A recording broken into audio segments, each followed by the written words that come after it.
Welcome back, everyone, to another episode of The Real Podcasters. This is a weekly podcast where we talk all things movies, TV shows, video games, and a bunch of other things in no particular order. My name's Regan, as ever, and I'm joined once again by my delightful yet pixely co-host. It's Dan. Yo ho ho, me hearties. See, I should have known you were going to do that again. Well, yeah, we're talking Pirates something again. piratey, so something piratey, so I'm obviously gonna do it. Something piratey. Something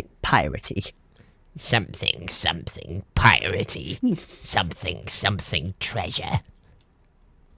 Alright, Gollum. Anyway.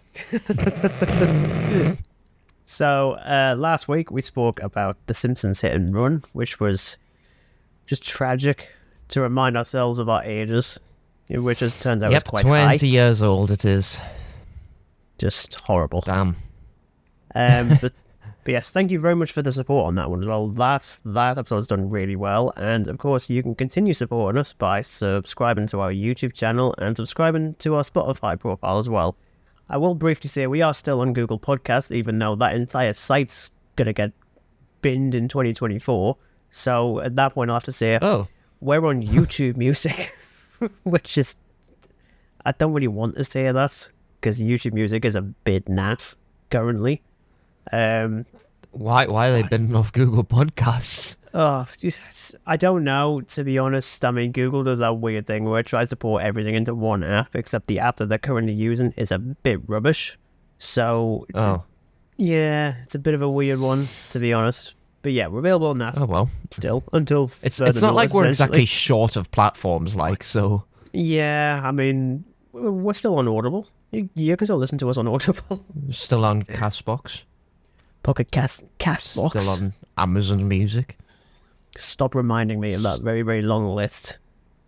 I just got sick of reading out that godforsaken list. I'm trying so hard not to cough, audience. I'm just very, very ill with a cold right now. Well, you must have gotten hypothermia. Maybe you were out on the high seas. Let's face it, if I was a pirate, I'd be the worst pirate. And not even, in the whole, that's got to be the best pirate I've ever seen joke. It's not. I'm just going to be a terrible, terrible pirate. I'd end up, shipwrecking myself. Yeah, I think your pirate name would be Punkbeard.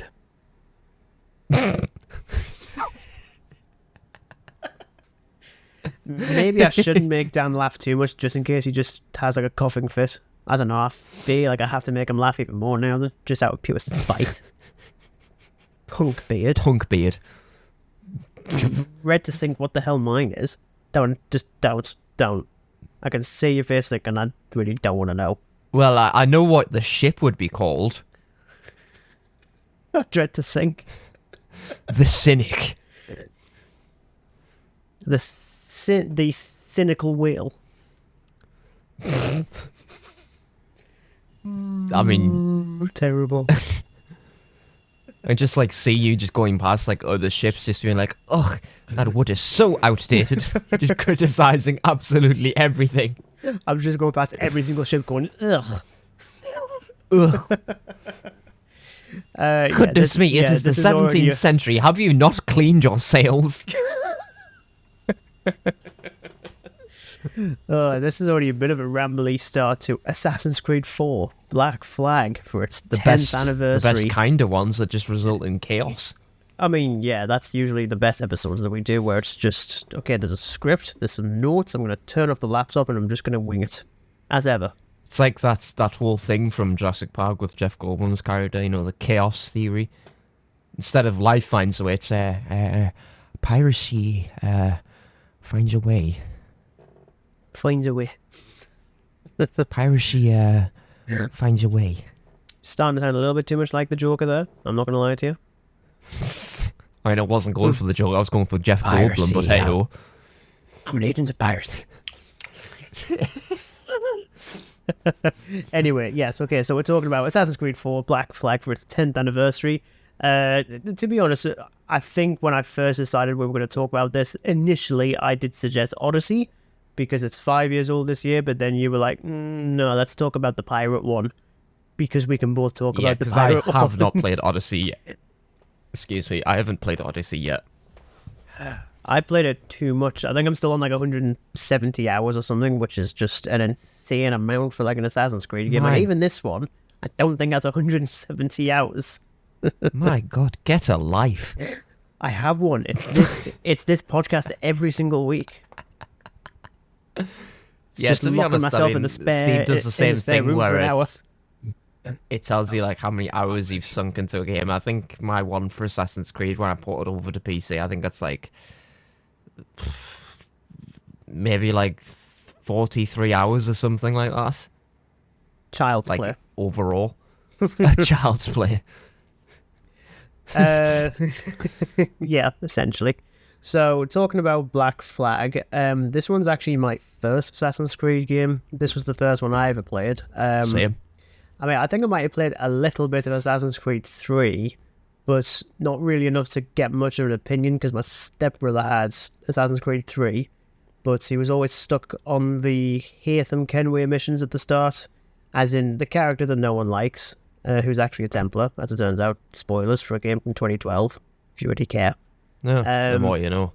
Yeah, this one essentially came about as, you know, like a spiritual successor, but also a prequel. So you're following that assassin's grandfather, in this case with Edward Kenway, as in not Chris Hemsworth. He just looks suspiciously like Chris Hemsworth. It freaks me out. He does look suspiciously like Chris Hemsworth. Yeah. Plot twist, it was him the entire time. It wasn't. He's not the god of thunder, he's just the god of piracy. Yeah, I'm surprised there isn't one in, like, any of those films yet, quite frankly. Yeah. Count your blessings. Yeah. But yes.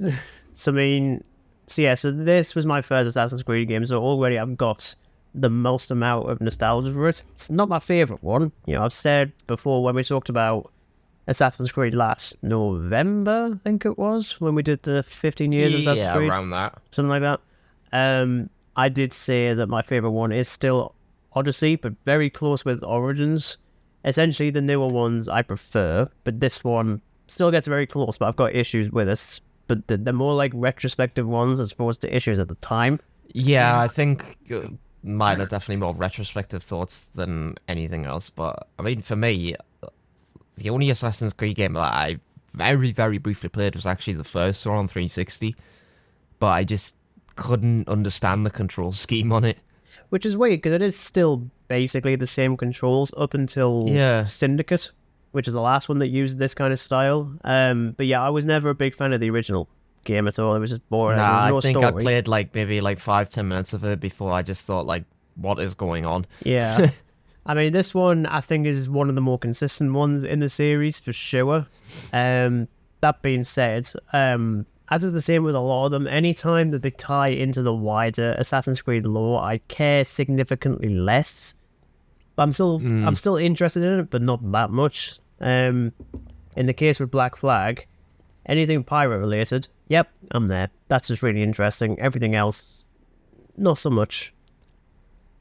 Yeah, it's I'm sure we'll speak about it further on the line, but I really dislike the Assassin's Creed games where it integrates with like the Abstergo technologies thing, where you're like forced to just go around and do whatever task is asked of you as this person doing all this like archiving and stuff like that. It's so tedious. I just want to play the game. Yeah, but this one, they feel slightly more optional and are less in your face, but then also it's not because you're not actually playing a character, you're just playing a person. Like, they don't even speak. Yeah. They just have an iPad the entire time, essentially. But, you know, we'll get into the modern day stuff in a little bit. So, I mean, in terms of the history of the game, it was announced back in February 2013. Naturally, because this is the era of the internet, a lot of it got leaked, because of course it did. And then a trailer debuted a month later, probably because everything got leaked. And as I say, it was billed as a prequel to Assassin's Creed 3, but it's considered the fourth main installment in the franchise. But it's the last time that we get an actual number in one of these games. Oh, yeah. But yeah, it was released. You kind of get sick of seeing numbers on Assassin's Creed games. Well, I think even like the new ones, like the 10th or the 11th, or something like Assassin's Creed exactly. 11. So you're kind of gonna have to like put in a title rather than a number, because if you're doing the numerals thing, you're just gonna get a load of like other jumbled up letters that mean a number. Essentially, yeah. So the game was released on Xbox 360 and PS3, as well as for the newly released Xbox One and PS4. Critical reception, pretty much the same as nowadays. It was extremely positive, leading to many dubbing the game as one of the best in the entire franchise, praising gameplay, story, and score, while criticism aimed at the modern sequences and combat, which I found was quite interesting because, they kept that combat model for years, quite frankly. But it sold over 11 million copies by the end of 2014, so a few people played it. Well, just like a few. Just a few, just a handful. Yeah. So in terms of our lead character, as mentioned before, we're playing as Edward Kenway, grandfather of Connor from Assassin's Creed 3. I know he's got a longer name. I'm not even going to try and pronounce it because I will just butcher it in the same way that Dan does. Anytime he references watching a bloody Gamera or Godzilla film. Don't remind me. Oh, I will. So it's interesting how I mentioned before how I'm not really interested that much in the wider Assassin's Creed lore, and it's kind of funny when you think about the fact that the main character of this game also doesn't care. I find that it's a little bit too meta. Yeah, he just literally wants to be a pirate. Just that she wants to go around looting and shooting. But essentially, yeah. I mean, he's not interested in the Templars or anything. He's just, he's a pirate. He wants to be greedy and wealthy, as any pirate is, and just blow stuff up. Because, I mean, pirates really enjoy doing it. Yeah, pirate's life. Maybe not reference that again. So it's Matt Ryan who portrays Kenway here. So I only know him a little bit from when he played Constantine in the DC TV stuff on the CW. And he's really good, to be honest. I've always really liked him. I actually keep on forgetting that it's Matt Ryan that plays him because I just don't really see it, really. But yeah, I do like the way he plays the character as like a very refreshing take, because he's unlike every other Assassin's Creed protagonist prior. Like, as I say, he's just really fun, to be honest. He's pretty carefree and doesn't really care about, as I say, the wider Assassin's Creed stuff. I mean, in terms of the story, though, I mean, as I say, like, anything to do with the pirate stuff I like. This whole thing about trying to locate the Observatory. I'm like, can we please give these things a better name? Like... Yeah, I think it starts off like really strong, and then it just kind of goes a bit like, as you say, it's just when it expands into the lore and stuff with like the mythical artifact in the observatory and stuff, and you just think, I was really down for like just being a pirate, but now I just feel like I'm becoming a Templar. Like, ooh, I must have an artifact. Yay. Yeah, which is weird when you think that the successor to this, Assassin's Creed Rogue, has you being a Templar, or going from being an assassin to a Templar, which is actually kind of interesting. Like, in concept and execution. I wouldn't honestly know because I haven't played it. No, well, I've only played it, like, so much. I mean, I've got them all, like, on my Xbox currently, and I've done it every now and again.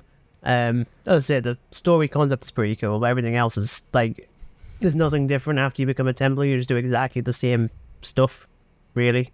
Yeah, I imagine it would be, to be honest. I kind of feel like it would just sort of like, oh yeah, you're a Templar, but there's nothing really truly unique about being a Templar. And even with this one, like I say, he's not really interested in being one of the assassins, even though he's surprisingly good at being an assassin. Like, he has all the moves and everything. I remember back when like Honest Trailers did like the game ones, and they did one for Black Flag, and they make fun of the fact there's a moment, I think, when someone says, "Oh, well, I mean, how come he can be an assassin?" And they're like, "He has the sense mentor," and you're like, he's just read the script, hasn't he? He just knows he has to be the assassin, so he just knows. So he just learns like within maybe like 3 hours. Yeah, because I can remember like the opening mission when you have to hunt down, I think it's Duncan Walpole, who is the original owner for the the assassin garb that like you have. And yeah, Kenway's already like running across the trees as if he's like a master. Oh yeah, assassin like he's already, doing parkour and stuff. I'm just like, wow, you pick up quick, don't you? Yeah, that's what I say. Like you're an absolute pro at this, and you've only been And on then screen when for you- about 3 or 4 minutes, and you've nearly drowned. You're brilliant at this. And when you kill him, and then like you go to save the merchant, you're in the bushes doing all the sneaky assassin stuff, killing the British soldiers. Like, Yeah, wow, I mean, you at really least- pick up quick. Yeah. Damn. I mean, at least with the more recent games, like Origins, Odyssey, and Valhalla, at least they do a better job of sort of like explaining why this could have been an assassin. Like with Bayek in Origins, he's a Medjay, so combat's kind of his thing.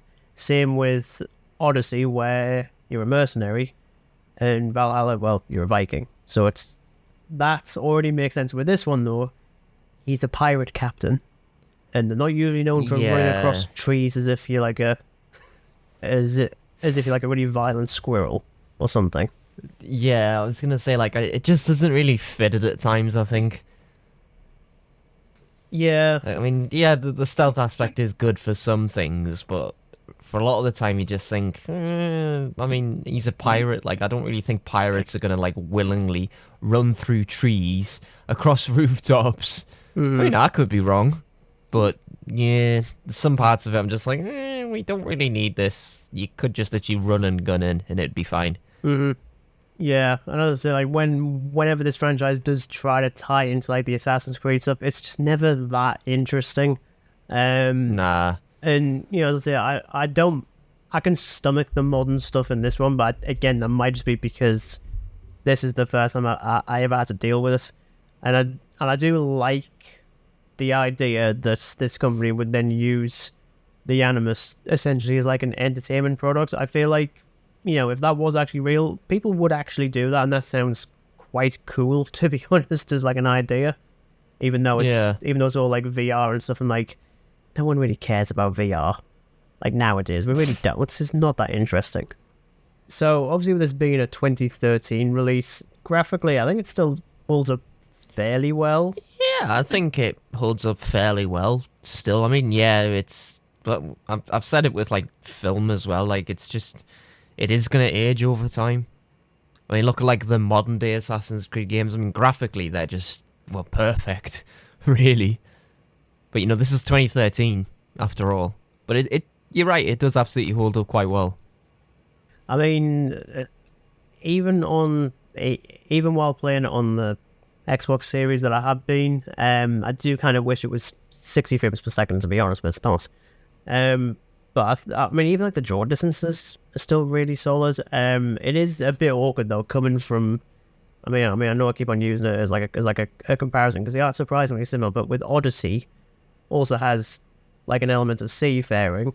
But at least with that game, there's no loading screens between islands unless you're fast traveling. Whereas with Black Flag, Yeah. there's a certain amount of us.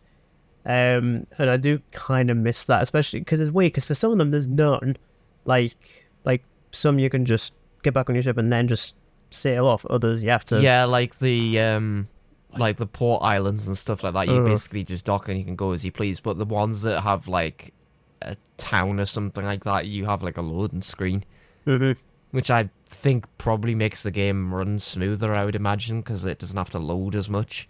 Yeah, I suppose. I mean, I suppose trying to compare it from 2013 to 2018 is a bit unfair because naturally. Yeah. But I think as well because this game was on 2 different generations of consoles as well, so it might as well just try and be consistent overboard instead of feeling like 2 very different games. Because they don't, to be honest.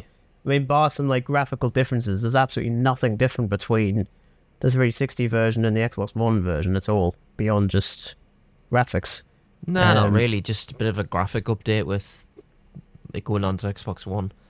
I will say though, you know, I do really love the world as well. I think that's really cool. Especially just, I mean, you know what it is? There was quite a bit of criticism, I think, towards it, but... Well, I think I'm a little bit critical towards it, but I think when you first start off, I love how it's basically just open world. Like, you're not really forced to play the story too much at the beginning. You can kind of just go off and explore a little bit. Yeah. But then it just becomes a little bit tedious, I think, where it's just like, oh, you need to go over there now. And once you've done that, you need to go over there now. I'm just like, okay, yeah, I'm utilizing, like, the principle of the game, using a ship and that, but it's just like, I can't even be asked to sail. I'm just gonna fast travel. Yeah, it's one of those things where even on the map, and it says like the certain areas that's classified as like a much higher difficulty than the rest. And it's just funny when you start off and you're like, yeah, you know what? Just for fun, I'm just gonna go into those waters, and you just get utterly just owned immediately. If I had words of wisdom to Dan playing Assassin's Creed Black Flag for the first time, it would be, Dan, don't fucking go over to the Man of War and start a war with it, because you're going to die a lot. I do kind of wish that you could actually, like, swap out your ship when you defeat another one, just because I know you can add to Kenway's fleet, but you can't actually do anything with it yourself. It's just... No, Kenway's fleet feels absolutely pointless.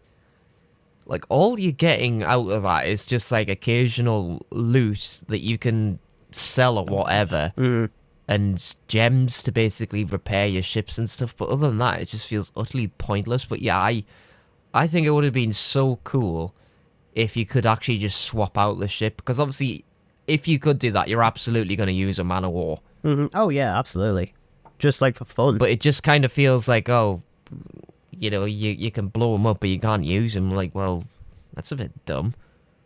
Like, I've just spent, like, half my resources firing into this wooden monstrosity, and I can't even use it. Are you kidding me? I mean, granted, I think the only thing of use on Kenway's fleet is you can find, it's like the British officers' outfits in one of them. Oh, yeah, there's, like, a couple of outfits as well, but that's it. Like, there's nothing like... It's not like you get achievements or anything. Like, it's just pretty pointless, really. I don't think you do, to be honest. I mean, I'm never going to be able to 100% the game anyway, because a lot of it's tied to the multiplayer, which I'll talk about in a bit, briefly. Plus, I'm sure, like, the servers are gone for that anyway, so... Yeah, this is going to be one of those I'm never going to finish. A few of them are... I think, well, anything, like, past sort of 4 is probably gone. Multiplayer-wise, servers are gone. I think so, yeah. Yeah, I mean, it sounds like the world, I mean, yeah, it is. There is, like, a lot to do. Like, even just roaming around. But I do find myself just sailing around, really. Just sailing around for a bit. Mostly just because it's just fun, to be honest. I do like the weather system, actually. I must say that. Like, when you get, like, actual storms and stuff like that. I think that's pretty inventive. Yeah. And to be completely honest, I do really like the sea shanties. I like them a lot. I know you don't, but I might have the entire, like... I didn't mind them in the end, but again, because of, like, how many hours I've actually sunk into that game, I just ended up turning them off. They were so annoying. I'm trying to think which one was... And I hated how, like, sometimes, like... I mean, particularly with the forts, I mean, especially in the harder, like, difficulty area, those forts are a nightmare. Because if you're taking on, like, a Spanish one, and there's, like, a Man of War nearby, the Man of War is going to think, oh, I'm going to come in on this as well. So you are just penned in like a chicken trying to escape the butcher. It is absolutely terrifying. And then sometimes even, like, a storm can spawn. And you're just like, well, this is just absolutely fantastic, isn't it? I'm going to die. So then when you respawn, when you die, and they're all singing the shanties, we just think, you shut the hell up! Yeah, Bully in the Alley was always my favourite one. Or, well, I say favourite, it's the one that I just remember hearing the most. But I'm sure one of the scores you can listen to has all the sea shanties on. And it just sounds weird without, like, any ocean, like, sounds or, like, random things. I know, yeah. Because the ocean sounds of it just make it, well, authentic, I suppose, don't they? Mm-hmm. I mean, going into, like, the gameplay side of things, yeah, obviously you got the forts. Legendary ships, let's have a bit of a chat on that one. So, They're legendary ships, yeah. Yeah, they are legendary ships. Can we just agree that the best thing to come out of all of those is the music that plays every single time they rock up? Because it's the score's brilliant for it. Badass. Like, I love this. I mean, Brian. It's Brian Tyler that did the music for this one, and it's absolutely brilliant at it. It's probably one of his best scores, full stop. And the legendary ship music, it's just so awesome. Like, it's also like really threatening as well, deliberately, because of course you're supposed to be freaked out by these bloody ships that just emerge as if they're like ghost ships. Now the question is though, Dan. Mr. Dan, which is the best / worst of the legendary ships for you? Bloody hell! Because I'm going to say it's tough one. It's probably the twin ones. I think that one still bothers me a lot because I always forgot the best way to actually deal with them. I'd probably say it's that Spanish man of war that just has like a ridiculous amount of armor on it. I think that's the only weak point is I think it's like at the back of the ship. Yeah, I think it's the El Impalugo or something. It's like unbelievably quick. Yeah, it's something like that. It's absolutely ridiculous. Like, it's a bit of a unit. Just a bit, yeah. I mean, that thing is just absolutely monstrous, especially when you're caught in its cannon because it just fires that like really close end shot that just wrecks your hull's armor. But the twin one as well, I think, is a bit of a nightmare if you don't really know how to take it on. Yeah, it took me a very long time to figure it out. Like, I didn't even look at like the walkthroughs for it because I thought I need to figure it out myself just for the satisfaction. Because to be honest, once you finally defeat these things, and you do get a lot of satisfaction, even though all you get is like, I think it was 25 grand or something you get for each one you kill. You can't even send it to like your fleet. 20,000 rels for each ship you defeat, and then the achievement for defeating all the legendary ships. Ooh. I think the easiest one though was the brig one, even though it was an absolute killing machine if you got rammed by it. Yeah, death. I mean, with the twin ones, I'm sure you had to focus your fire on only one of them. Even though the second one would then essentially do what like the hunters do in Halo, where if you kill one of them, the other one just goes into like an absolute emotional frenzy. It is literally just a C version of a hunter. It is absolutely that. See, the way I did it is I didn't like single one of them out. I just avoided getting caught in between the middle because that's how the AI works in that particular battle. They try to like get on either side of you, like that scene in at World's End, where it's basically like that, because if you are there, you are screwed. You're done. There's no chance of surviving it. The way I did it is I'd always just ensure I knew where they were at both times, and I'd like when one tries to get behind you, you just spam the barrels out so it takes some damage from that, and then focus fire on the other one while it's trying to get on the other side of you, and basically just alternate. And then when one is more damaged, you take it out, and then when the other one goes into that emotional frenzy, you just absolutely bomb the living crap out of it with everything you've got. I mean, I've definitely got to say, like, the best combat stuff in this game is definitely from the ship stuff, for sure. Oh yeah, like the actual combat with like Edward Kenway and stuff, I've always found it quite clunky. Yeah, I've never liked this. I mean, at the time I didn't mind, but because I didn't have anything else of reference, really. At least up until Origins and Odyssey, where it properly like did like a page one rewrite with like the combat, and it just made it feel just a lot more like fluid. This is essentially just, okay, there's 7 of you. I'm gonna wait until someone attacks me and then counter and then just kill every single time. It's essentially, I mean, it's a less fun version of like the Arkham combat. I think it's trying to be that without actually being it. And I will say the most annoying combat in that game is against the captains.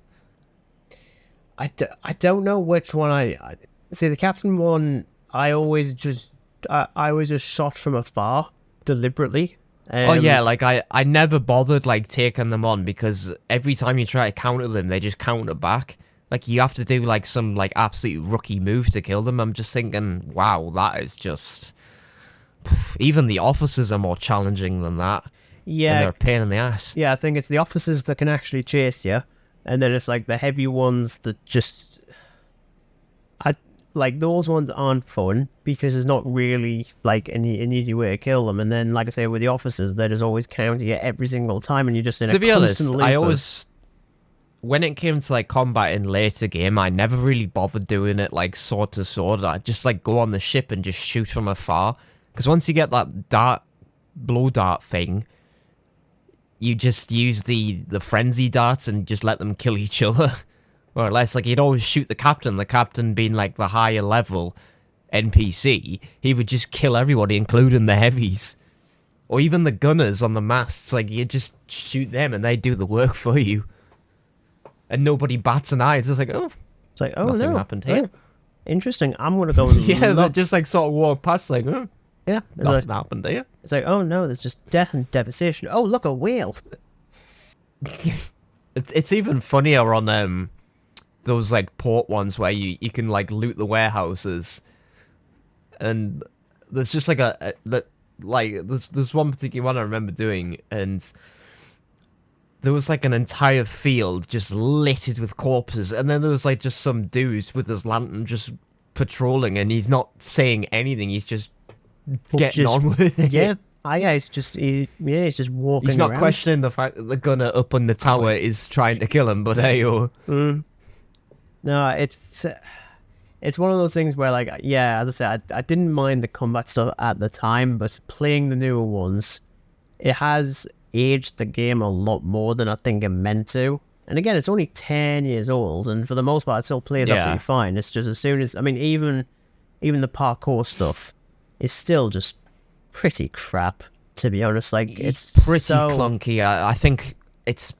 probably worse when you're, like, parkouring up the bigger ships, like the Man of Wars and stuff like that, jumping from the masts and stuff. I found that very, very challenging, because sometimes it would just completely bug out and you'd fall to your death, and you just think, wow, I just spent like 15 minutes getting this thing crippled and now I'm dead.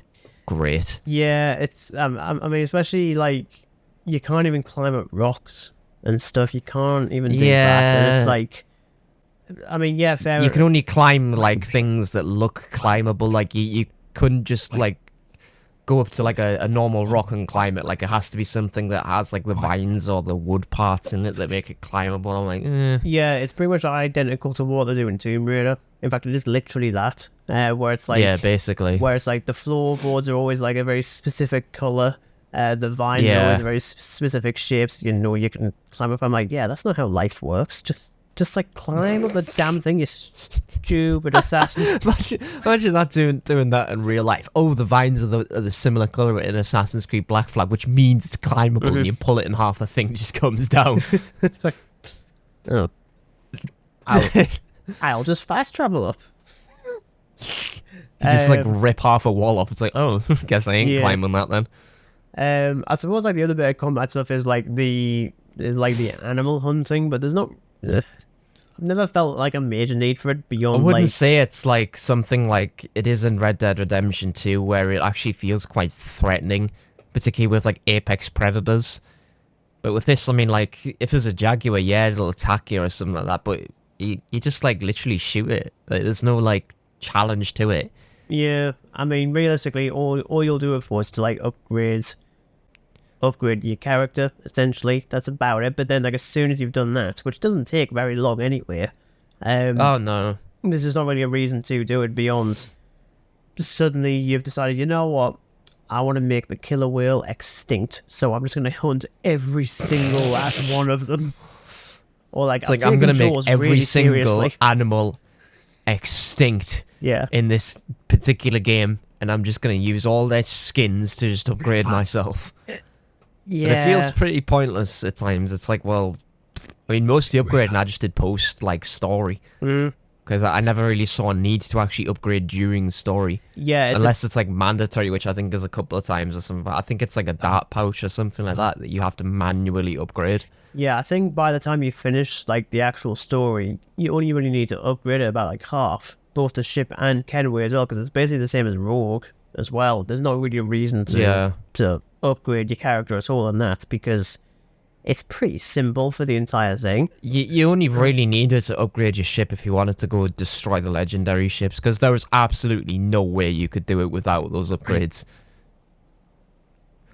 The depths explored to get that damn motor schematic wasn't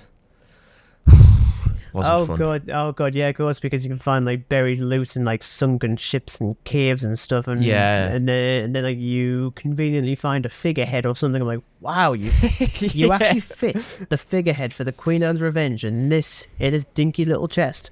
That's amazing. It must have been made out of bloody Lego or something. So, and the better question is, how on earth do you put that on a brig as well? Like, yeah, I'm just like nail it on. Well, I'm picturing it, and I'm thinking it's probably going to be a bit too big and a bit too heavy, and just anytime you move the ship, it's just going to just sort of like sink, just like frontways. It's like, whee! Just like, okay, I'm going to do a Flying Dutchman. I'm actually going to go underwater, just whee! Yeah. Just gonna do like a whole 360 underwater. Did you actually play any of the multiplayer at all? No. Because I never played it. Yeah, I played it for about half an hour. I think. Wow. Well, because it's weird. Because I'll talk about it briefly. I imagine it's very generic. Yeah, kind of. I mean, it's the only multiplayer I ever played for Assassin's Creed, and it's literally just here's a couple of like city setting things like Havana and Kingston and stuff like that, and you just have like there's just like a long list of preset characters, and some of them are just NPCs and the others are actual players, and you have to try and kill the players because it doesn't really tell you who's who, which gets a bit funny. So it's basically Guess Who, but guess who the pirate is. Essentially, yeah. I mean, I think like the brief time I did it, I always took the mick and just like walked around, but always looked for like a group of the exact same character and just plunked myself in there and just waited it out. Yeah. Because like, is it actually one of them? Is it all of them? Or is it just none of them and the game has just been stupid? So there's a little bit of like logic in there, and I say a little bit, like tiny bit. Because realistically, like, the multiplayer that it should have been is essentially what No Man's Sky is, just water edition. Like you just create your own character. You've got the entire map to yourself. You can sail around. You can meet other players. Immediately get blown out of the sky because for some reason Ubisoft decided to update it with flying ships. You know, I'm taking like the Rockstar approach. Taking the Rockstar approach. Assassin's Creed Online. And there's just flying ships and everything. Just like the Jackdaw Mark II. Yeah, just like or it's like the Oppressor Mark Zero because we're in 1715-ish, and there's just like a little flying bike. Just like we haven't even invented the wheel yet. What the hell's going on here?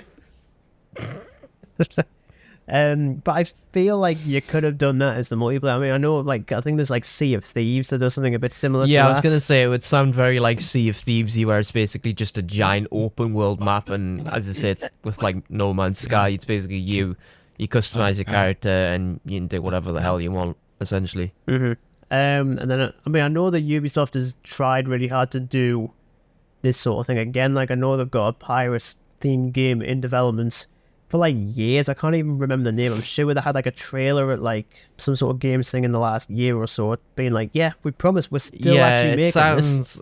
It's I do remember something like that, but I have no idea what the hell it was called. And I'm Sails or something, I think. Yeah, it was something like that. But then I feel like that's a bit too similar to Black Flag all of a sudden. Like, I mean, like, I wouldn't care because realistically, this is the best Pirates of the Caribbean game we're ever going to get outside of Lego Pirates of the Caribbean. Yeah, pretty much. And I feel like you could have that absolutely fine. So all of a sudden, I'm curious as to what Ubisoft do with that, even though I think it's been in development literally since the release of Black Flag, conveniently enough. So that's like a decade. Yeah. So I'm like, yeah, if you're going to be developing it for a decade, I assume it's probably going to be crap. Like crap. But yeah, the multiplayer side of things, as I say, half an hour. probably. It never really like gave me any sort of interest. I'm not particularly like a multiplayer kind of guy anyway. Yeah, well, I mean, I'm the same, and that's why I like that the newer ones are like, well, not even gonna bother, because what's the point, really? Yeah. Because, I mean, realistically, I mean, even Assassin's Creed Unity tried it in a different way, where it's you've got your main assassin, Arno, or whatever his name is. I don't know. I played that for about 17 minutes. But then if you do multiplayer, you've got 3 other assassins who I don't even think have names, which I find is adorable. Like all 4 of them. Assassin 1, 2, 3, 4. Yeah, well, yeah, because I mean, all 4 of them are on like the front cover, and you're like, yeah, one of you actually has a name. The other 3 is barely a face. It's just like a chin. Generic assassin. Yeah. So they were playing around with that idea, but multiplayer in Assassin's Creed is just. There's a way to do it, and there was a way to do it with this one, but then it wouldn't be Assassin's Creed. It would just be Pirates of the Caribbean, essentially. Yeah. But even in that one, I think if you did do it, yeah, you should be able to find a ship, destroy it, sell it, or keep it, and then you can make it your own, and just have it, and then you can go into your ocean garage, Ocean garage. and just find all your ships just like lined up one by one. I'm just picturing like Grand if there was one line, but like Pirate Edition, and it just sounds hilarious. Yeah, that's what I'm starting to think. You've just got like a dock with like a very, very large warehouse that just happens to fit an absolute ton of ships in it. I kind of imagine that's what Kenway's fleet would be like if you had place to actually store them. Yeah, I think it would be Kenway Inc. instead. Kenway Inc. Yeah, and instead of getting phone calls for missions, you just get pigeons instead that just sort of appear, just like, hey, by the way, here's like a message. Oh yeah, it's just like the it's just like the Royal Mail equivalent of like a ship instead of a van. It just shoots like a cannonball, but the cannonball is actually a letter in a bottle. Isn't that just what the Royal Mail is currently? No, because I'm pretty sure the Royal Mail don't use pirate ships. I could be very wrong. I'm sure they do. It would be funny. just like sort of looking outside, and there's just like a massive ship on the street. Edward Kenway? Yeah? I've got a parcel for you. I need you to sign for it. I don't know how to read or write. I was about to say, no one knows how to read or write in those things. Just like, I don't know how I did this. There you go. Imagine like if like he missed it and he just sees the ship going off, he would just absolutely go and attack it. Like, no. Yeah, it's like no. You can collect this at the next post office the next working day. No, he's gonna go blow up it. He's gonna blow up the ship. He is absolutely going to obliterate it. To like, if I can't, should have given me the parcel. No one can. I can literally see you. You're within shouting distance. Pick it up at the port tomorrow. How the hell have we turned into like a ramble on like what if the Royal Mail was in 1715 with pirate ships instead? This is exactly what you get with like a regular episode of the Real Podcast, is just random rants on Royal Mail all of a sudden. Oh, the joy. I suppose we should probably wrap up before like we start ranting even more. I will say the hunting side of stuff, like when you'd get like the events, I think they were called. Yeah. It was the white whale. Yeah. There she blows. Yeah. The white whale. It's like not Moby Dick. It's not Moby Dick. It is literally Moby Dick. There's still a lot there. And even playing it's like 10 years on, I think it still works for the most part. I mean, as I've said, it's not my favourite in the series. That one's still reserved for Origins. My only real or criticism to it, and again, it's entirely just retrospective how, it's aged.